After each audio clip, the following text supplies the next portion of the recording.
Friends అందరికీ last వీడియోలో మేఘన వాళ్ళ అమ్మగారు శంకరం గారిని పెళ్లి చేసుకున్న విషయం మనం తెలిసిందే. తర్వాత ఏం జరిగింది ఇప్పుడు తెలుసుకుందాం. Welcome back to my videos. Shankaram గారిని పెళ్లి చేసుకున్న తర్వాత 2 సంవత్సరాలు వాళ్ళందరూ చాలా బాగా ఉన్నారట.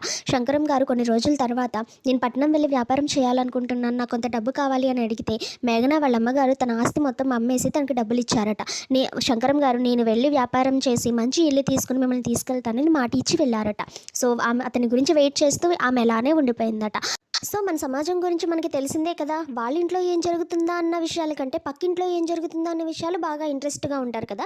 సో వీళ్ళ ఇంట్లో వీళ్ళ నాన్న ఇలా మోసం చేయడంతో వీళ్ళు బాధపడుతుంటే ఇంకా మాటలు సూటిపోటి మాటలు అనేసి వాళ్ళని ఇంకా బాధ పెడుతూ ఉండేవారట. వాళ్ళ అమ్మ జీవితం అలా అయిపోయిందని చెప్పి వాళ్ళ తాతయ్య చనిపోయారట. అప్పటి నుండి వాళ్ళ బ్రతుకు మరీ దుర్భరం అయిపోయిందట. ప్రతి మగవాడు ఆమెకు రక్షణ కల్పిస్తానంటూ వాళ్ళ ఇంటి మీదకి వస్తూ ఉండేవారట. నాన్న అనబడే ఆ శంకరాన్ని వెతుకుతూ హైదరాబాద్ మొత్తం వీళ్ళు తిరిగేవారట. అదే హైదరాబాద్లో వీళ్ళు చిన్న వీధిలో చిన్న ఇంటిని అద్దెకి తీసుకున్నారట. అయితే ఆ వీధిలో వాళ్ళందరికీ మేఘన వాళ్ళ అమ్మగారు రెండో పెళ్లి చేసుకున్నారన్న విషయం తెలుసుకున్నారట. తెలుసుకున్న తర్వాత ఆవిడ గురించి చెడుగా ప్రచారం చేయసాగారట.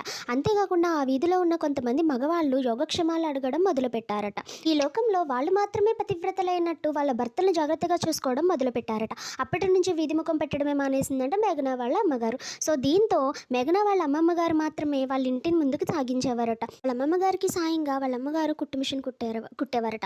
వాళ్ళలో ఉన్న ఒకటే ఆశ, 3 పూటలు భోజనం నోట్లోకి వెళ్తే చాలు, అంతకుమించి వేరే ఆశ లేదు అని అంటున్నారు. నెక్స్ట్ ఏం జరిగిందో తర్వాత వీడియోలో తెలుసుకుందాం.